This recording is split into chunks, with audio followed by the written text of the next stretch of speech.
What is up, everybody? Welcome back to a brand new Run Your Mouth podcast. And sorry that I didn't broadcast all week. There's really no excuses. I've just been home eating a lot of baked goods. I've been training for this weekend in Pottstown, PA.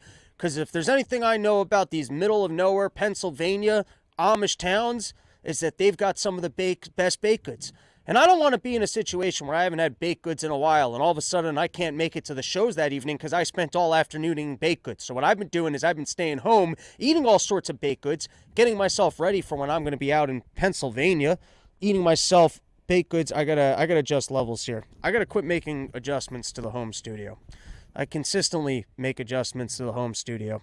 And anyways, I'm going to be with Davey Smith in Pottstown, PA. And also, I wanted to do a quick shout out. If you guys are thinking about joining the Free State Project, being alongside other incredible libertarians, trying to stand and vote for freedom, live. I like the way that they got like religious fervor about it. I feel like when I used to spend time in Israel, they're passionate about taking over, and they treat it like the Holy Land. They even got to cross borders and go to Vermont, and they're like, ugh, I can't believe that I left the Holy Land of New Hampshire. And I respect it because they are living that lifestyle, and they're trying to create an area for freedom. And if you've seen all the fun stuff that they're doing and you want to check it out, I want to recommend the Independence Realty Group. They sponsored the stand-up show I did last week, which was an absolute blast. It was at the Quill, and they got a nice little party situation going on there. You know, every gig is fun. Every gig that I do, I love gigging. There's nothing I love doing more than gigging. Really enjoying my weekly Wednesday shows, which you guys can come hang out in New York City, putting up some of my favorite comics. I'm doing like a half hour, really trying to find new lines on some of the old stuff, punch it up, make it really, really funny. It's been funny. Now we're trying to make it really, really funny. So I keep trying new lines, finding new jokes. It's a good time. But anyways, look at all the ADD that's transpired so far. I started talking about baked goods. I complained about a microphone. I tried plugging one gig, ended up plugging the other gig.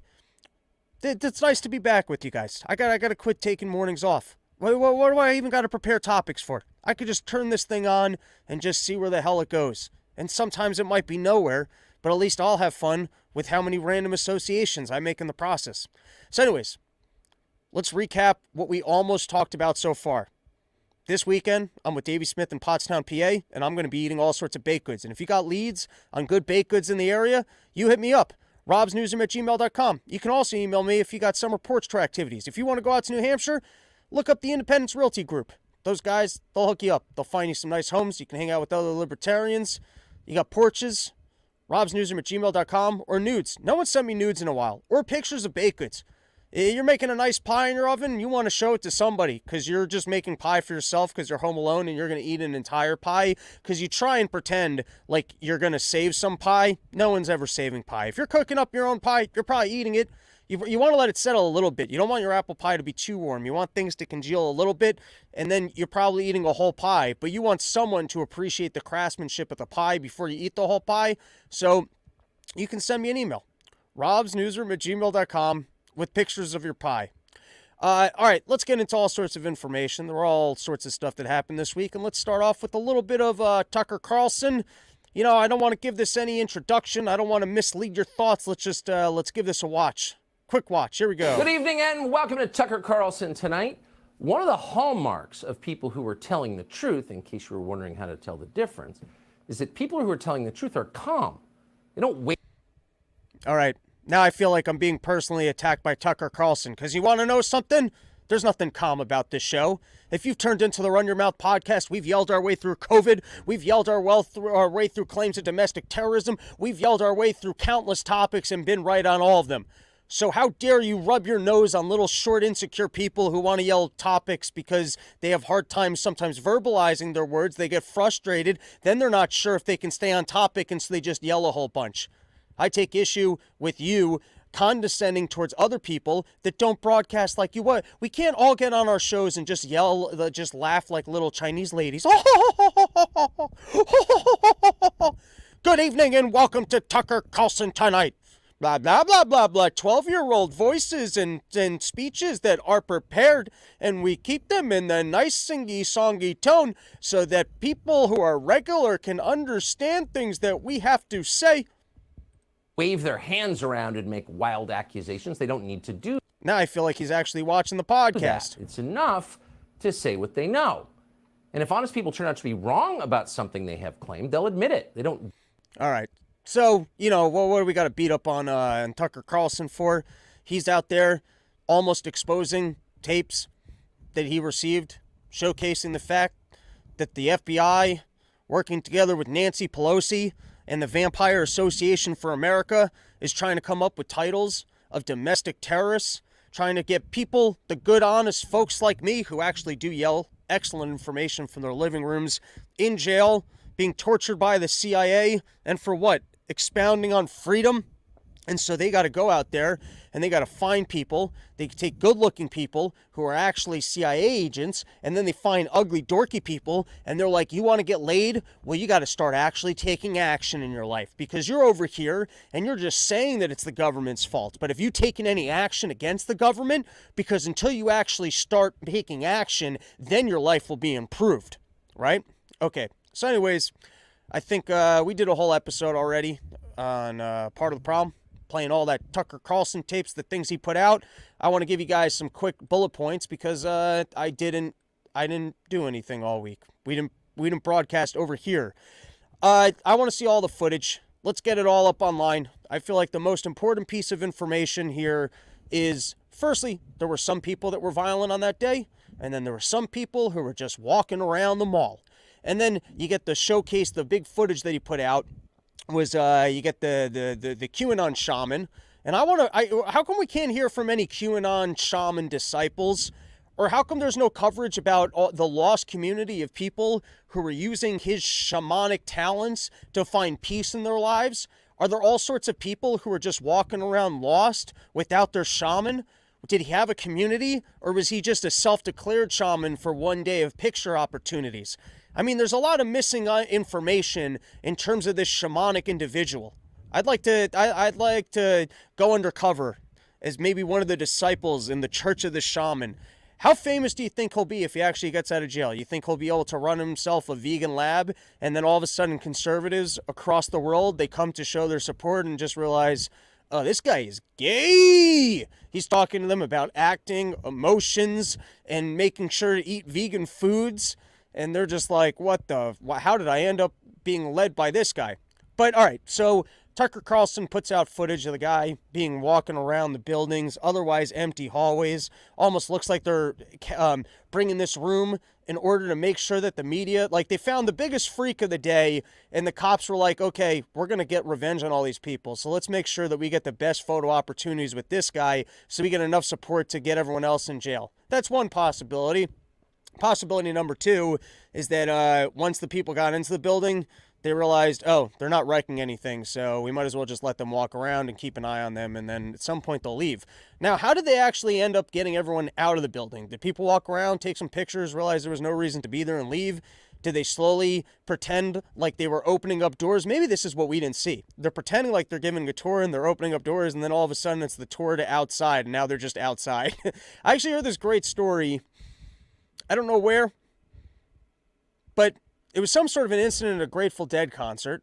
I feel like it might have even somehow have involved John Belushi trying to get into a Grateful Dead concert. Maybe this is completely unrelated to John Belushi. Maybe this is a story that my dad told. I really don't remember the details of the story, but apparently like someone was trying to get like backstage at a Grateful Dead concert, and security's like, yeah, no problem. This elevator takes you right there. Just get in the elevator, press that button, and then they were just outside the garden, and they couldn't get back in.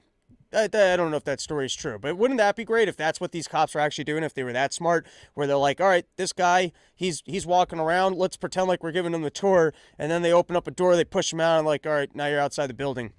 All right, so we don't know how the shamanic man got inside the building. I'd like to think that he did some sort of a ceremony, and he created his own portal, and he just got inside. He never breached anything, never breached nothing. Or he like blindfolded himself while he was doing the ceremony, and then someone just picked him up, brought him inside, and then he took off the blindfold. He's like, oh my God, it worked. And is anyone going to do any coverage about the lost disciples of the shaman sitting in prison? I mean, all the people who are studying this man's shamanic skills to find peace in their lives, there must be some lost individuals out there. And if you think about the violence that guy engaged in when he was being paraded through hallways for picture opportunities. Can you imagine what his lost disciples might be planning? I mean, who knows what the next insurrection might look like with all the lost disciples of the January 6th shaman just wandering our country looking for a new leader, unable to practice their shamanic faith. I mean, that's what we should really be alarmed about. If there was any news story for the news to be covering, it would be the lost disciples of the shamanic temple. Tell me that wouldn't make for a good comic book. Someone put me in touch with Steven Spielberg. We'll make that the next the Indiana Jones movie. All right, so anyways, back into what we saw from the January 6th stuff. Let's throw out some questions. First one is, how many people are currently in jail? The people that are in jail, what things did they do on that day? Were they engaged in violence? Were they just the mall walkers? How many additional court cases are going on? Are the court cases that going on people that were mall walking or people that were actually engaged in violence?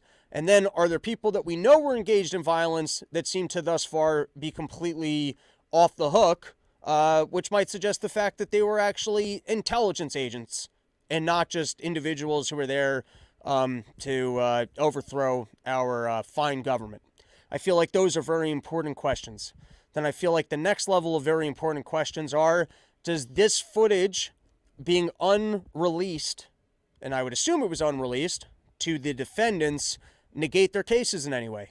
Is there evidence of the fact, I mean, I would think that a jury would need to see visually what a guy like the shaman was doing on January 6th before, like, how would that not be the most relevant thing? If you had hours of security footage or even minutes of security footage of a guy's specific behavior on that day, and that's not being shown in court, that sounds to me like it would be a problem.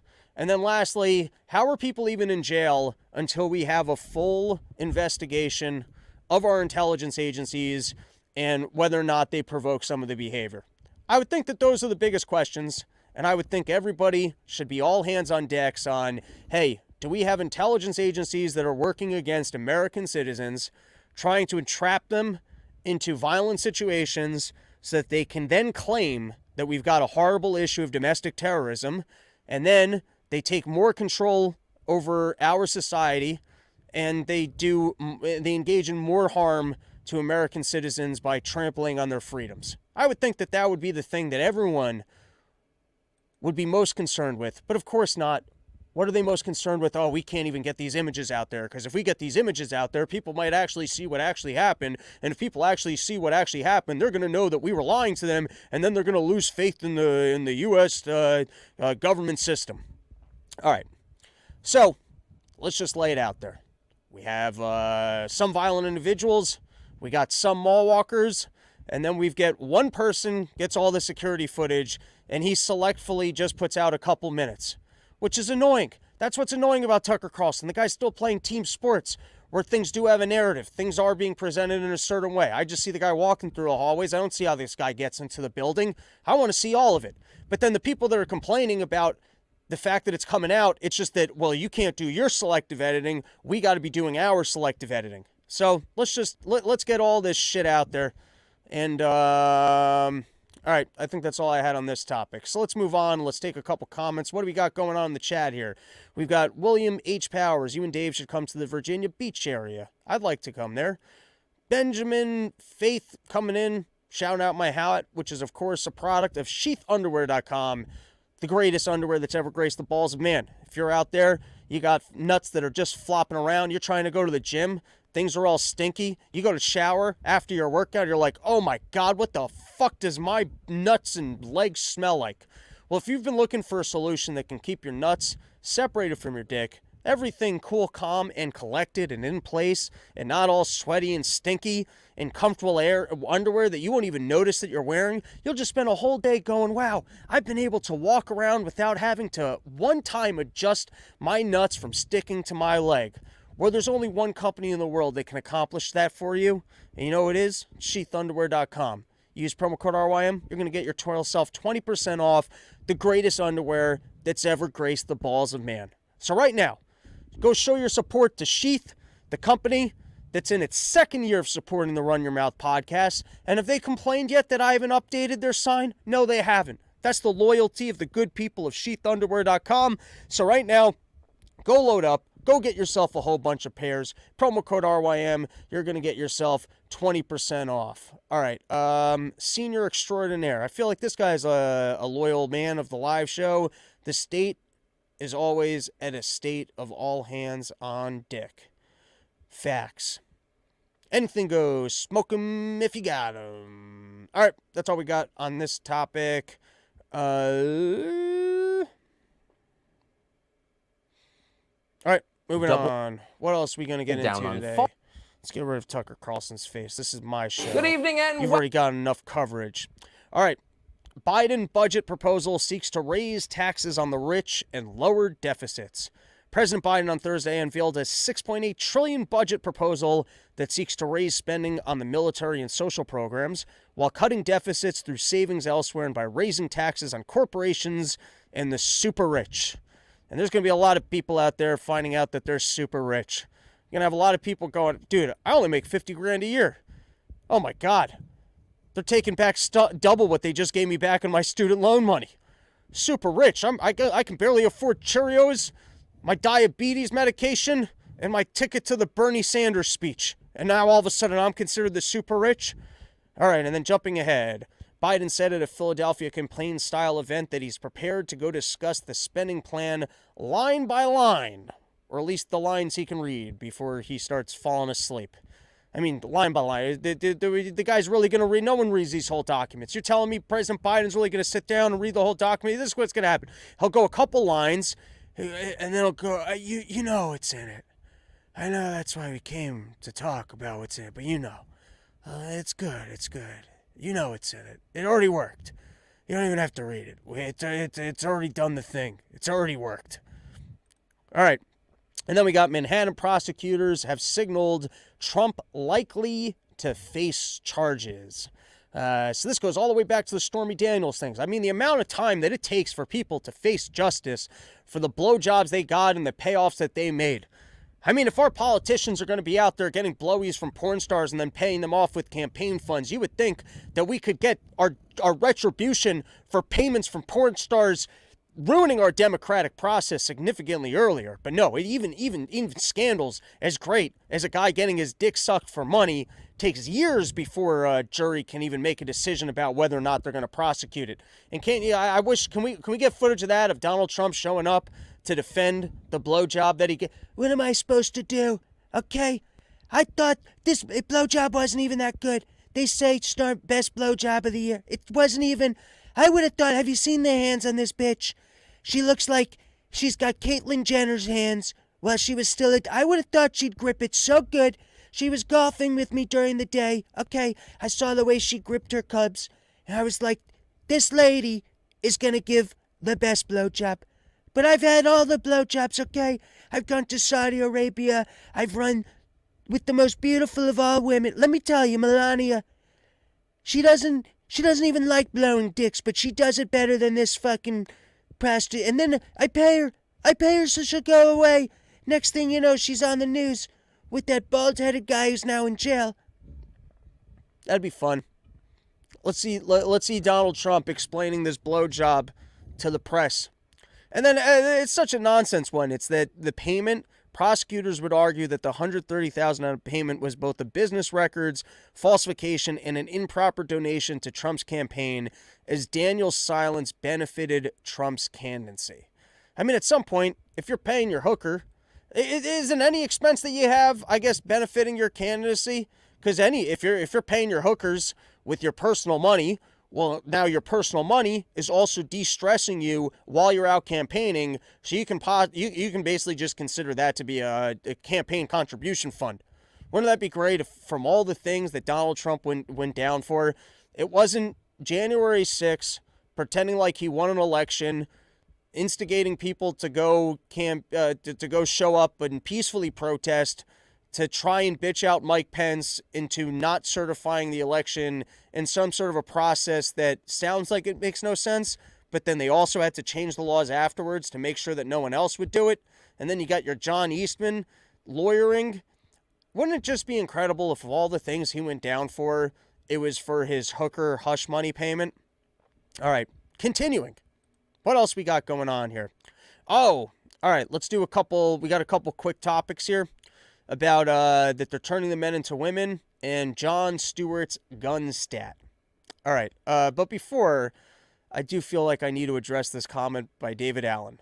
Podcast this Wednesday show thing you got going to for me to go to a live show. I don't know what the fuck that meant. All right.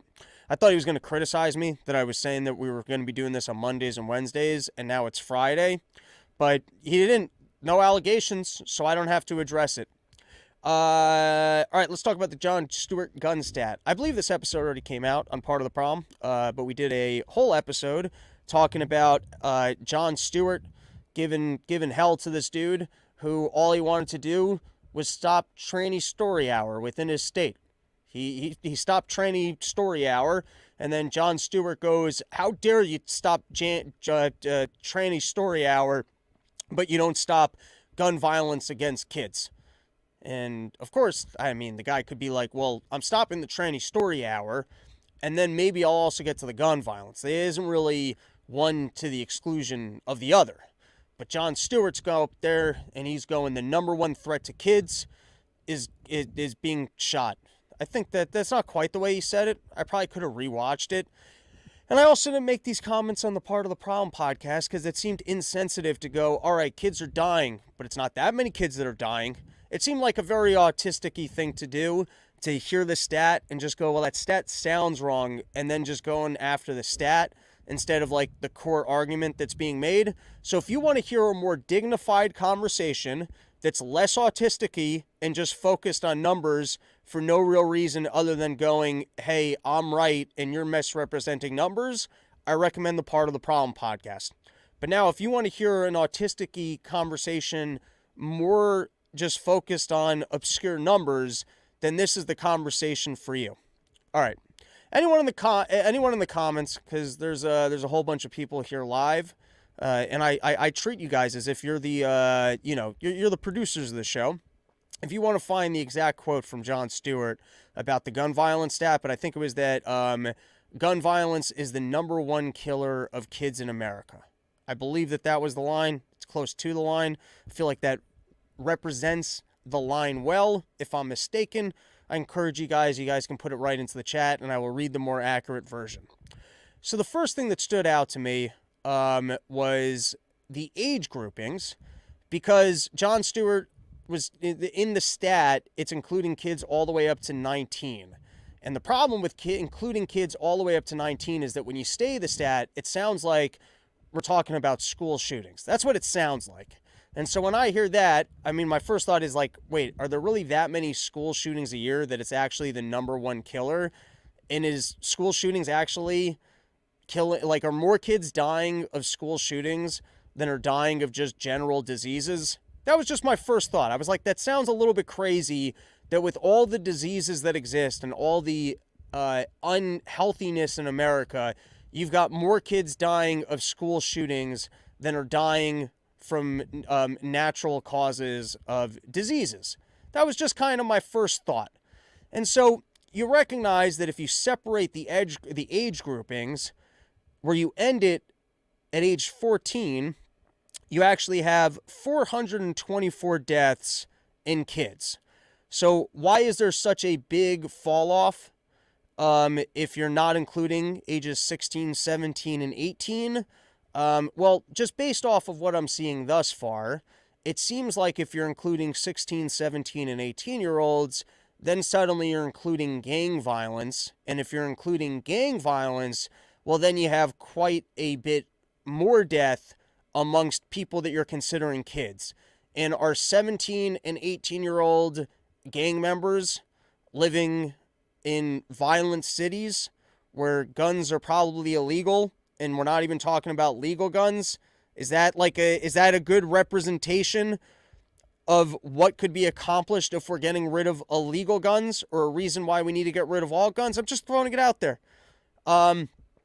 The actual number of school shooting deaths is 58, which, once again, we're having an autistic-y conversation about numbers. There will actually be a good point made amongst this. 58 is tragic, but is getting rid of all the guns even going to be a solution to that 58? So the starting point was, hey, how can you possibly ignore the fact that the number one thing that kids are dying from in this country is gun deaths? And let's also understand that that includes 17, 18, and 19-year-olds who are involved in, I guess, gangs or other activities. And also 40% of these deaths are suicide.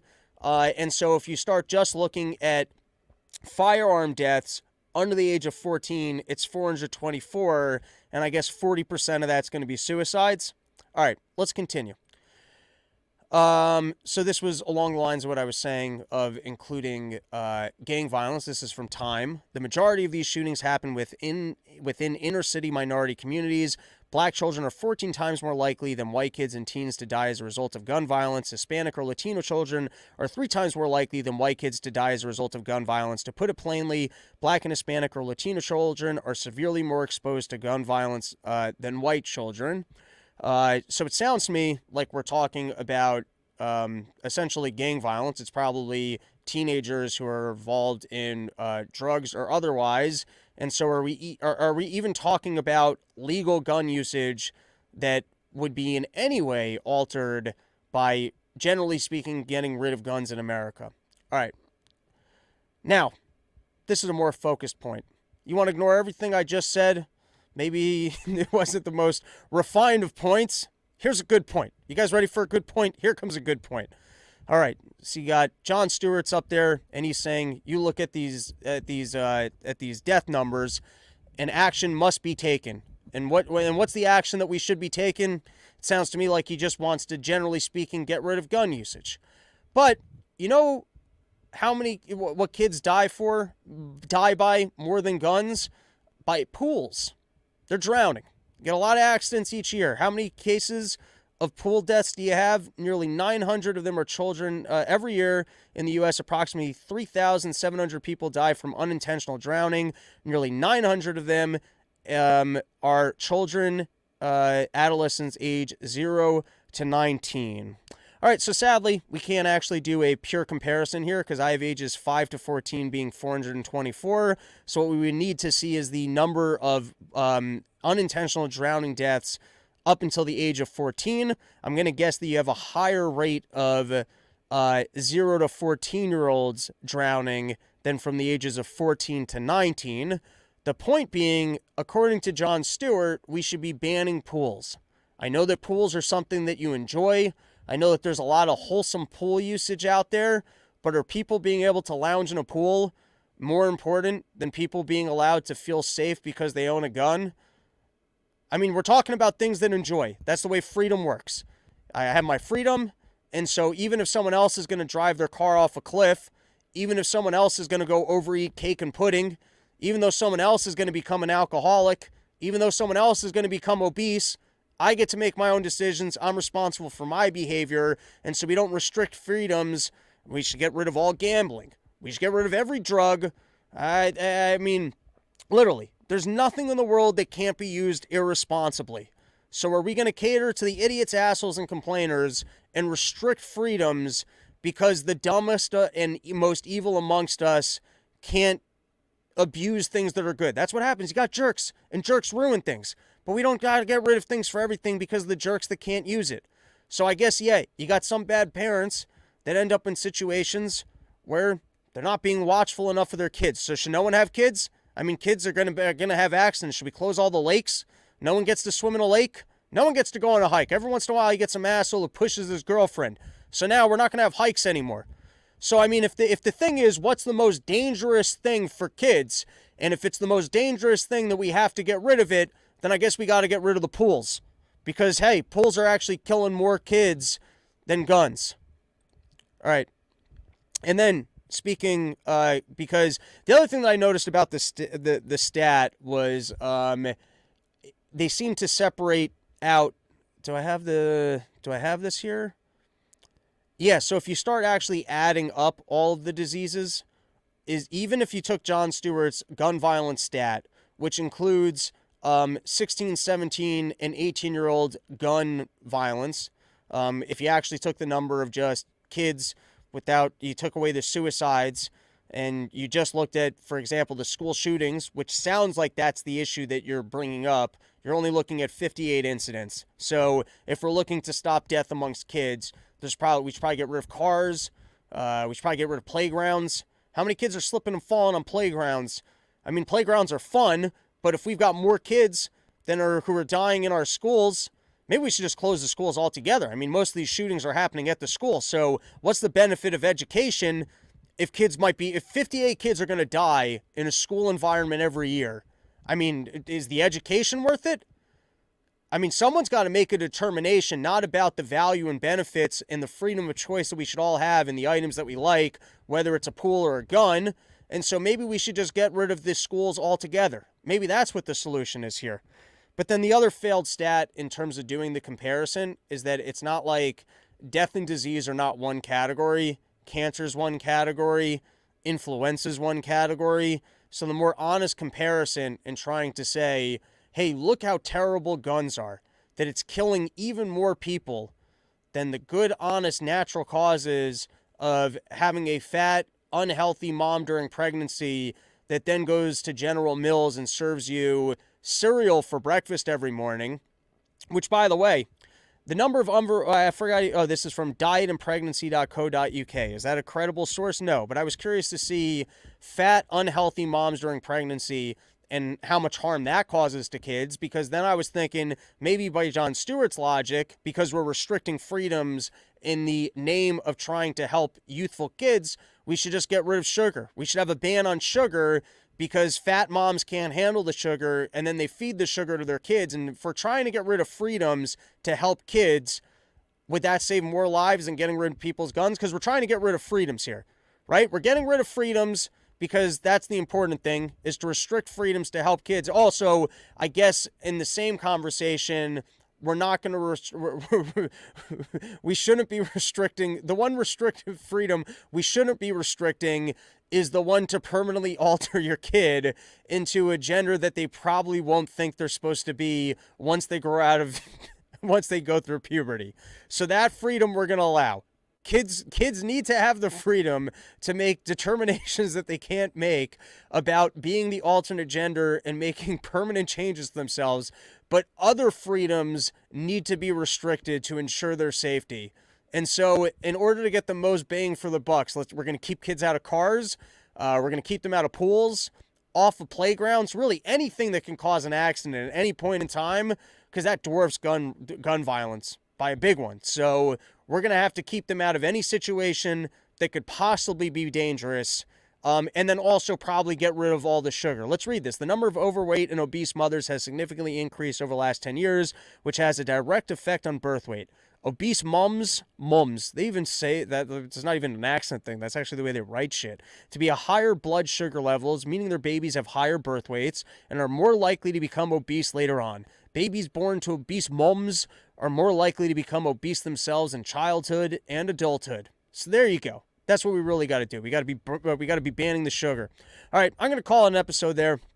You know why? Because I'm really hungry, and I feel like the next topic, it's going to take a lot of focus. So we're going to do it on Sunday. It will be its own standalone episode about how they're turning the men into women and why I support it for adults. There you go. That's a controversial lead-in to get you guys to show up for the next episode. All right. Thank you, everybody, for hanging out with us, checking out the Run Your Mouth podcast. Episode brought to you by YoKratom.com, the only place you can get an entire kilo of Kratom for just $60. So if you're out there, you want to start living that Kratom lifestyle, you don't want to be getting little stashes that are running out every once in a while. You want to know that you got yourself the greatest price in all of Kratom in quantities nobody else is selling it in. So you can get out of a whole brick. You can put it in to however you like your Kratoms. Maybe you take a bath with it. Maybe you make tea with it. I don't know what you're doing with your Kratoms. But at a full kilo for $60, you can experiment, and that's a good time. So, episode brought to you by YoKratom.com, home of the $60 kilo, and quick plug for the live dates. End of this month, I will be with Kyle Ruff at Steamboat. We're going to be skiing. I'm going to be doing some comedy. What else is going to be going on? Summer porch tour coming up. Email me, robsnewsroom@gmail.com. I want pictures of porches. I want pictures of the barbecue we're going to be eating. I want pictures of baked goods. And then other than that, Comic Dave Smith. I got a whole bunch of tour dates with that guy. I got my weekly Wednesday show. That is our show. Thank you for hanging out with me. Going to get this up for other platforms shortly. And then we'll be back with another episode. Hopefully Monday, Wednesday next week. Going to do it. Later. It's over. We're done.